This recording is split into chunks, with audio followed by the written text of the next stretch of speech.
Hey everybody, how's it going? It's Andrew, aka the Angry Panda, and I'm sitting here with my B230FT Swedish iron 8-valve 4-banger out of a 93 940. You may notice that the engine is pretty stripped at the moment, and that is because I have been a very busy boy.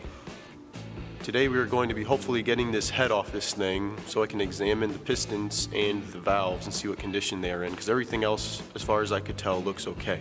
But before I get into anything else, let's get some shots of this thing so you guys can have a better idea of what we're dealing with here.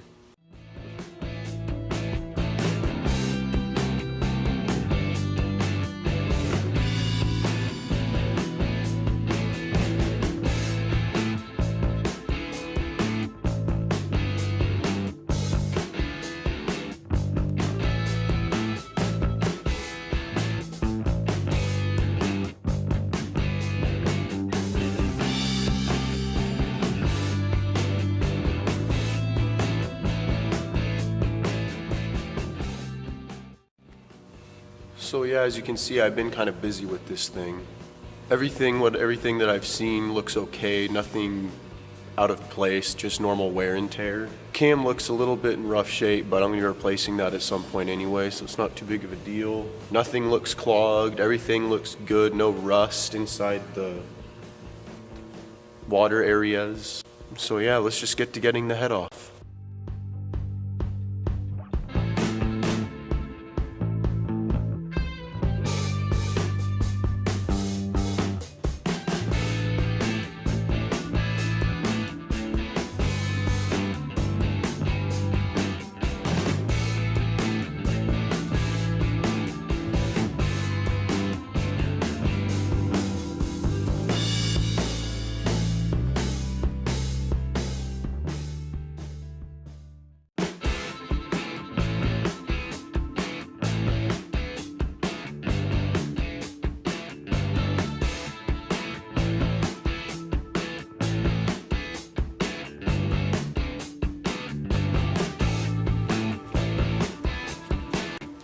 Alright boys, moment of truth. Let's see how difficult this thing is to get off.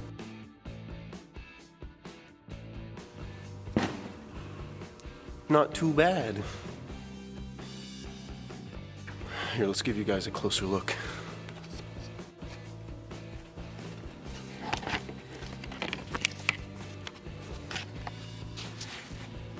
Alright. So here's the top of the cylinder. Cylinder number 1. If it'll focus. Cylinder 1 doesn't look bad.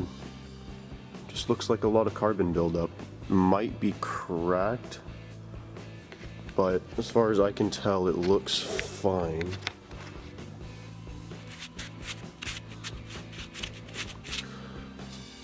And cylinder 2, the wall doesn't look scored at all. Well, you're not going to be able to see. Oh, there you go. I don't think the wall looks very scored to my untrained eye. The head gasket looked okay, although it was a little bit crusty. There is a little bit of play, as I suspected. The piston slap on these motors. As you can tell, give me a second, watch this.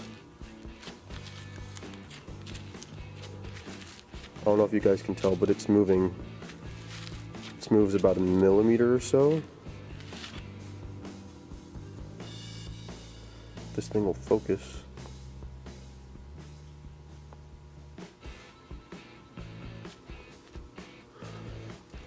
But yeah, overall, the block doesn't look too bad. I don't know if I'm going to be tearing it down more or not. I may just have to pause progress until I take it to a machine shop, have them look at it, see what their professional opinion is on the whole thing. I'll need to clean this side of the engine block, because I tried cleaning this side. I think I got a decent amount of the sludge and gunk off of it.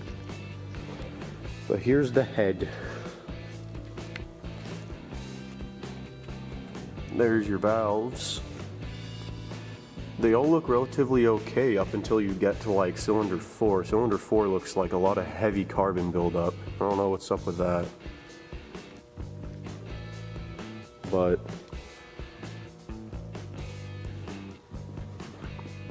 overall it doesn't look too bad. Not too bad at all.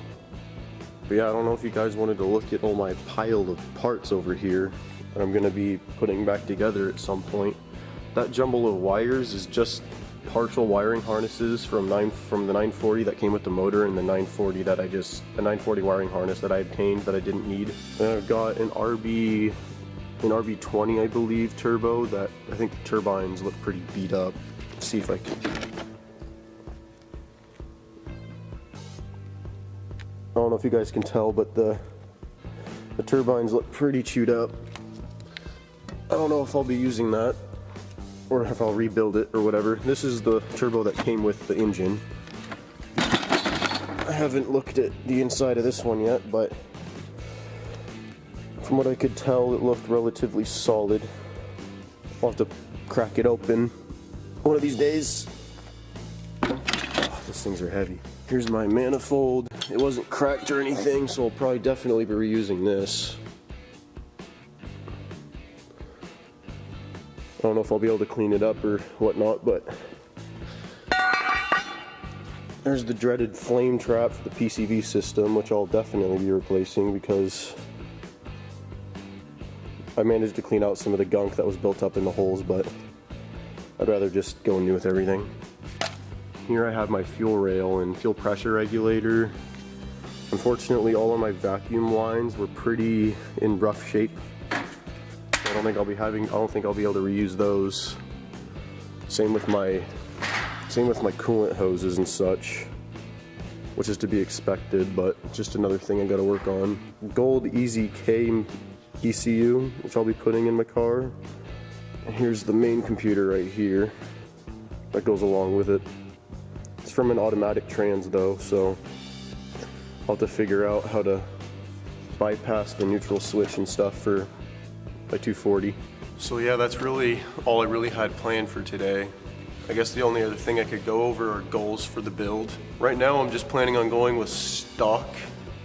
Maybe might upgrade the pistons and rods so it's more robust, but I'll keep it at stock power. So I'll have room to improve in the future. I'll have to port the head so I can get more exhaust and intake, so I can get a little bit more horsies. But oh yeah, something I forgot to talk about. This weekend I was gonna do a lot more than just this, but I came across my car not being able to start. Turns out the starter decided to putter out and die finally, so that was fun to deal with. I went and took that out, got a new starter, put the new starter in, it started right up. I also replaced the spark plugs while I was at it because I think in the process of me priming it so many times, it might have fouled the spark plugs with the amount of fuel that was in it. So I fixed that. The car starts right up again. It's no problem, no worries. It's just a Volvo again. So I don't have anything to worry about. Turnkey. And then in the process of doing the starter, I came across a friendly little buddy called Rust. As you can probably see, I have a little bit of a rust problem. All the way in the corner there, all the way to the corner over there. I don't like that. I found a little bit of that. Well, a little bit is a bit of an understatement. So right now while I'm driving it, I'm bouncing a little bit more than I should because there's nothing supporting my booty, or the rear of the seat for that matter. So I have that to worry about. So you guys can look forward to a video on that. We'll be probably cutting out the rust, welding in new plates, all that good stuff. The next video will probably either be on the rust repair or prepping for the rust repair, or I'll be getting a bunch of the front suspension components minus the suspension, the front control arms, the inner and outer tie rods. I'll switch to polyurethane bushings, all that good stuff. The steering wheel's kind of messed up. But yeah, that's the game plan for now. This little guy is gonna sit here for a bit, but it's gonna happen. Thanks for watching, guys. Like it if you liked it, dislike if you disliked it, subscribe if you want to see some more on the progress. I'll be working on the body a lot more. This is pretty much just going to be at a standstill until I can take it to a machine shop, because unfortunately that's where I'm at. This is just going to have to sit here.